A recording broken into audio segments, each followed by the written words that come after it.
Good morning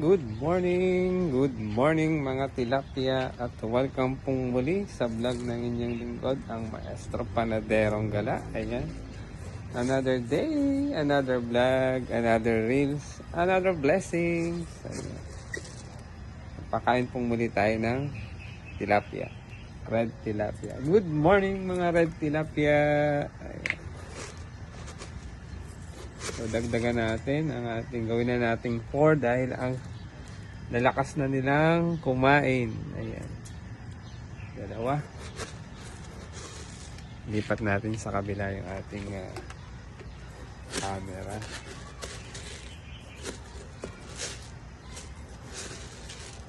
Ayan, no? Apat na puno po dyan.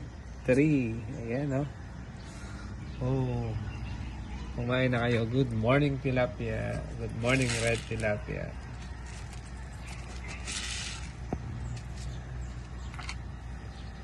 Four. Ayan, oh. Kumain na kayo. Umagang-umaga, magpakain tayo ng ating mga alagang red tilapia. Ayan po. Oh. Ayan. Gawin na po nating 4 dahil malakas na nilang kumain. Oh, 1. Oh, agawan na sila. Oh, agad. May sumibahan.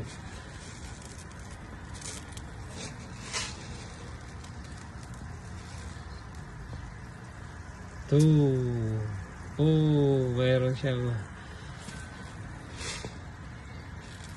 kinagat agad. 3. Wala sumibahan.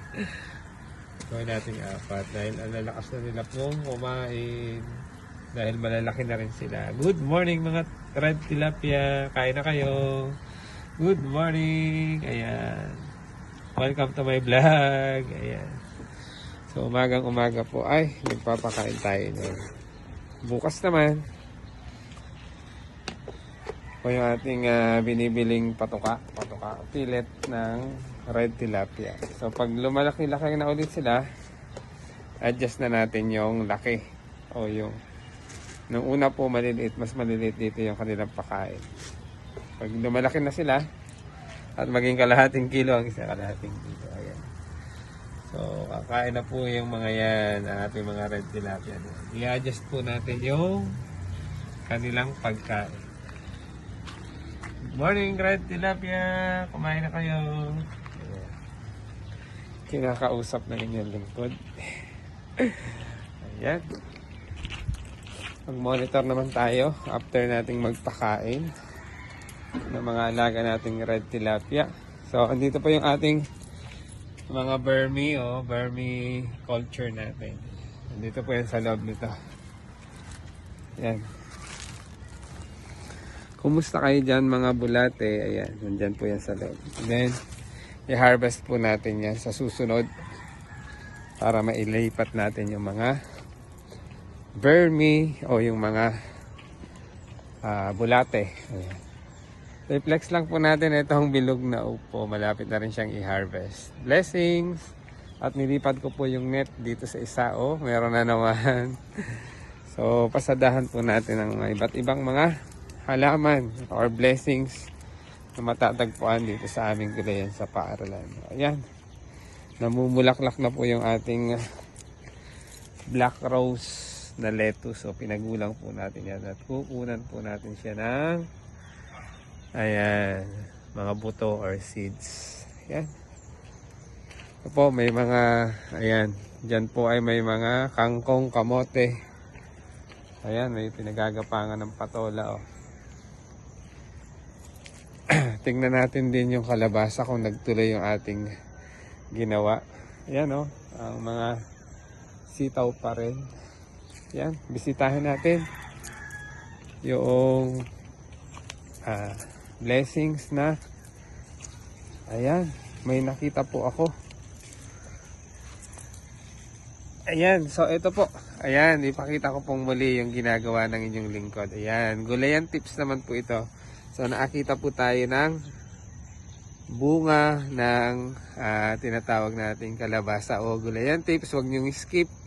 Panoorin niyo po habang pinapakita ko po itong isang proseso kung paano maging mabuo, magtuloy-tuloy yung bunga ng kalabasa. Ayan, umagang-umaga po tayo. So, ipakita natin. So, ang ginagawa ko po niyan ay pinagsasama ko po yung bulaklak ng lalaki.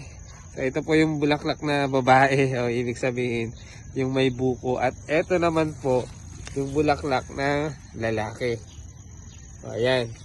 So, kukunin po natin yan. So, makikita nyo po yung nandun sa gitna. So, ayan po yung mayroon po siyang mga pollen grains. Ayan. Kunin na natin to. Tamang-tama, magkatabi sila. O, eto po. So, ang ginagawa po ng inyong lingkod dyan, ayan, panoorin nyo po hanggang sa dulo.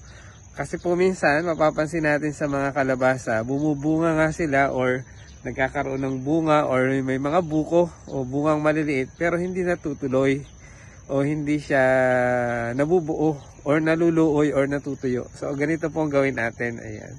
So, ito po yung traditional, ayan, na ginagawa. So, yung pollen po nito ay lilipat natin doon sa babae. Ayan.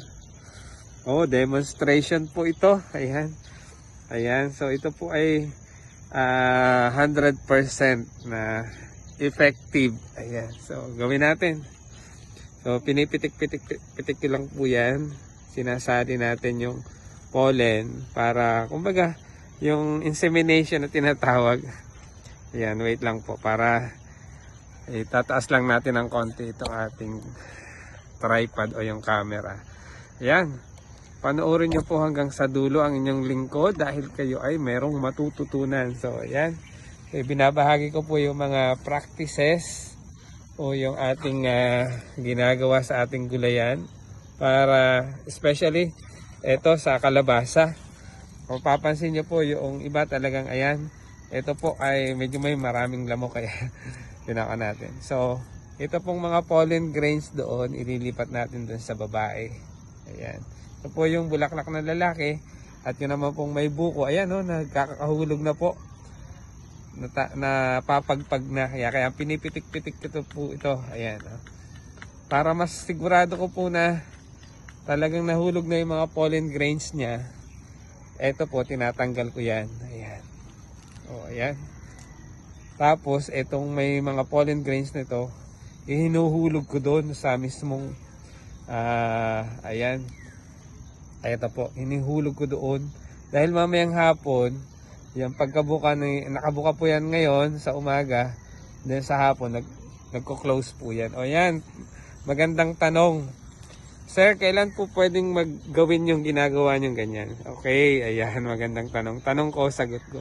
Gulayan tips. Ito po ay usually ginagawa tuwing umaga sapagkat sa umaga po bumubukadkad ang bulaklak. Oo, ayan, di ba? Mas maganda talaga sa umaga. Magandang diligin din sa umaga yung mga bulaklak. Ayan. So sa umaga po siya bumubukadkad, nagbo-bloom. And then after ng hapon po yan, nagko-close na yan. Oh, open pa. Ayan. So dapat open-minded kayo ha, hindi yung kulay ganito sa mga katabi ko ha. Ayan. So kaalaman at mga tips po ang aking hatid sa inyo. Kaya panoorin niyo po hanggang sa dulo. Siguradong meron kayong matututunan. So ayan na po yun. Ipakita ko lang po. Ilapit-lapit natin ng konti. So nandun na po yan. Mamayang hapon po ay magko-close na yan. At bisitahin natin sa susunod nating updates. Ipapakita ko sa inyo kung etong ating kalabasa na to ay nabuo o nagtuloy-tuloy. O ayan. Makikita niyo po yan.